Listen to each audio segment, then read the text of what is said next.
Alright guys, today we're going to be talking about solving equations with square roots. So you're going to solve this just like you would any other equation, right? When you're trying to solve an equation, you want to isolate the variable. In this case, it's x, okay?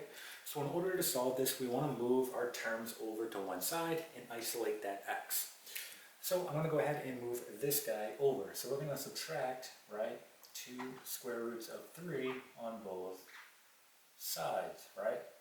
This will cancel, and we're left with 5 square root x, right, equal to 5 minus 2 square roots of 3, okay? Now, if you had a calculator, you could go ahead and do this operation out. You could do 5 minus 2 square roots of 3, and you would get a decimal here, okay?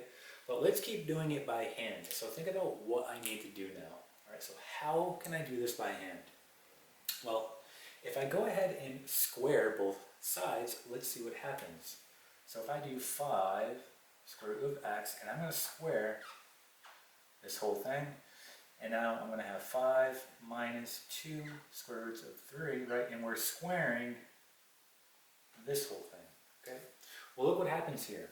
Well, we know that the square root of x, okay, when raised to an exponent of 2, right, is simply going to cancel out. But remember to do it to each one of your factors here, okay? So then you'll have 5 squared, and you'll have the square root of x squared. So when you do that, you're going to get 25x, okay? Now, be careful on this side, okay? Because look at what you're going to be doing. We have 2 terms here, meaning we have to do FOIL, all right? So we have to set up a FOIL here. So we're going to go ahead and do that off to the side. We're going to have 5 minus 2 square roots of 3 times 5 minus 2 square roots of 3. Okay? So let's go ahead and do this. We're going to do first, we get 5 times 5, we get 25.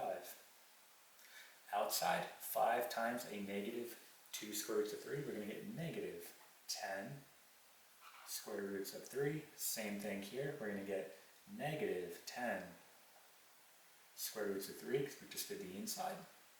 Outside, right, well, that's going to be positive negative 2 square roots of 3 times negative 2 square roots of 3. Well, we know that this is going to be 4, and then square root of 3 times square root of 3 is going to be 3, so you get 12 here. 4 times 3 is 12. Okay? So now that you're at that point, you want to go ahead and combine your like terms. So we can go ahead and combine these guys. Let's go ahead and combine these. So when you do this, you're going to get the following.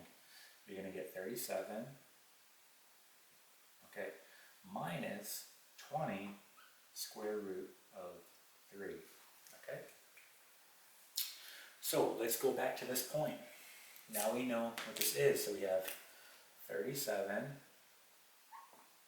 minus 20 square root of 3. So our last step, we just want to divide by 25. So divide by 25. And we can actually divide this whole thing by 25. Okay? So your final answer here is going to be x equals 37 minus 20 square root of 3 all over 25. This is your final answer.